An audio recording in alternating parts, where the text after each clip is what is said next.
Hey, everybody. So, this is a story of triumph, redemption, and lies. So, of course, it takes place in high school.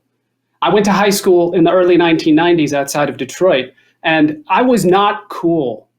But I wasn't like Nirvana listening, flannel shirt wearing, Doc Martens wearing, not cool. I was like Twilight Zone watching, braces and a mullet, smelled kind of funny, not cool. So my friends and I, we weren't really a hit with the ladies. We were more a hit with the bullies. One bully in particular, this guy named Jeff. Jeff was tall, lanky, coordinated, good at everything. And he had this like deep monotone voice that made him sound dumb, but Jeff was really clever. So some bullies, right, they would come up to you in gym class and just call you fat, right? But Jeff, he was clever. He would come up to you in gym class while you're like trying to climb the rope or something, and he would be like, hey man, let me help you.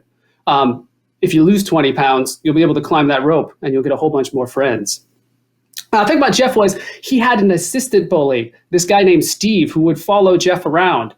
And Steve had an important role, right? He was like the audience and like the commentary, because the way bullying happened in high school, right, is it happened in front of everybody and nobody did anything about it. So Steve like was the audience. And Jeff and Steve would bully my friends and I at lunch. On nice days, you could sit outside of school and eat lunch on the grass.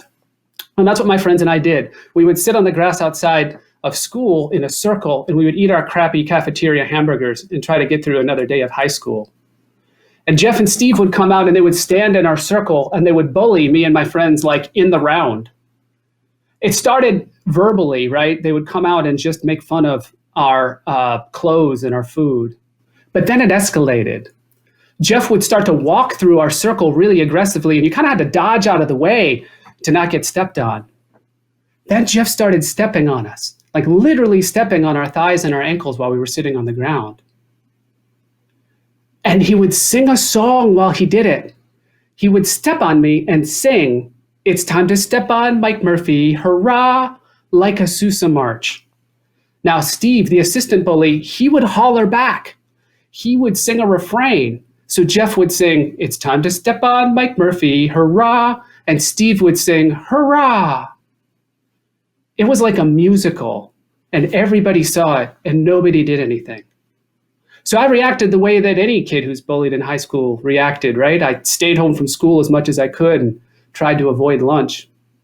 But I knew that had to end sometime, and there was one morning, it was a Wednesday, it's a gorgeous day, great day to eat outside. And Jeff was walking around school that morning with brand new Nike Air Jordans. Like, these things were gorgeous, and they were all white. They must have cost like $100 back then. And as Jeff was walking around bragging about these shoes, all I could think about was that later that day, those shoes would be stepping on my friends and I. Sure enough, later that day at lunch, my friends and I are sitting in a circle on the grass, eating our crappy hamburgers, trying to get through another day. And here comes Jeff, and here comes Steve. "It's time to step on Mike Murphy, hurrah, hurrah." They are marching across the grass. They march through the circle. They're headed straight for me. "It's time to step on Mike Murphy, hurrah, hurrah." Jeff's Nike is above me, and it's about to come down on me, and it's about to come down on my lunch. And that's when I reach behind me because I've stashed a whole bunch of empty ketchup packets, and with ketchup in, I just jam them into that shoe as hard as I can. And the white Nike's turning pink and it's turning red. Jeff's screaming. He starts jumping up and down. It kind of looks like I stabbed him. Everybody's looking. Jeff looks around for someone to help. Nobody helps him. He takes off running into school to wash off his shoe. Steve, the assistant bully, suddenly promoted, not ready for the big job, takes off in the other direction. And my friends, they say, "Congratulations." And this is the part where I remind you that this is a story of triumph, redemption, and lies, because the lies here were that there was triumph and redemption. My friends weren't being congratulatory. They were being sarcastic. They said, "Congratulations. Now he's going to murder you." And I felt the same way. I was terrified being bullied. I was terrified fighting back, and I was even more terrified afterwards. I stayed home from school longer. There was no triumph. When I came to school, I was worried that Jeff was going to hit me in the face with a brick, but he didn't. he just moved on to bullying other people. He didn't become a different person. And I watched him do it. I didn't turn into Batman. There was no redemption. Like a lot of kids who were bullied in high school, I didn't overcome it. I escaped. Jeff moved away after that year, and nobody ever saw those Nikes again.